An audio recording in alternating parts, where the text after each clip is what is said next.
नमस्कार, मी मृणाली पिळणकर. तुम्ही पाहत आहात एलएस मराठी. घेऊयात काही महत्त्वाच्या बातम्यांचा वेगवान आढावा. मुंबईत पाणीपट्टीत वाढ करण्याचा महापालिकेचा निर्णय. पाणीपट्टीच्या करात तब्बल 4 वर्षांनी वाढ.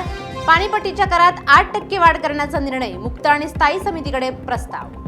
वाशिम जिल्ह्यात ग्रामपंचायतींच्या कामकाजात गैरव्यवहार. काही ग्रामपंचायत अधिकाऱ्यांवर खाते चौकशी सुरू. 32 अधिकाऱ्यांवर कारवाईची टांगती तलवार. बीडच्या श्री क्षेत्र मच्छिंद्रनाथ गडावर यात्रेची तयारी सुरू. गुढीपाडव्याच्या पूर्वसंध्येला लाखो भाविक घेतात स्पर्शदर्शन. 45 एकरवर दर्शन रांगा.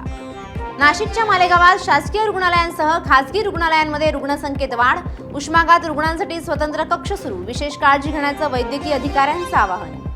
बीडच्या अंबाजोगाईत मोक्याट कुत्र्यांचा बंदोबस्त. नगर परिषदेनं डम्पिंग ग्राउंडवर उभारलं भव्य संगोपन केंद्र. नगर परिषदेची श्वानमुक्त विशेष मोहीम. बीडच्या परळीचे तहसीलदार व्यंकटेश मुंडेंवर कारवाई. भ्रष्टाचार प्रतिबंधक कायद्याअंतर्गत दाखल गुन्ह्यानंतर अटक. मुंडेंना शासनाने केलं निलंबित. पिंपरी चिंचवडच्या पवना नदीत पोहण्यासाठी उतरलेल्या तरुणाचा दुर्दैवी मृत्यू. तरुणाचा बुडून मृत्यू झाल्यानं परिसरात हळहळ.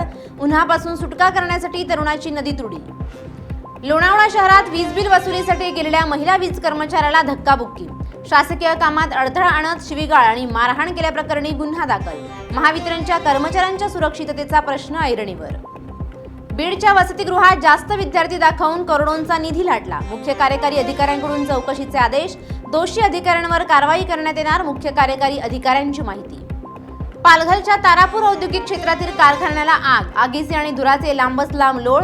कारखान्यात कामगार अडकले नसल्याची प्रशासनाची माहिती.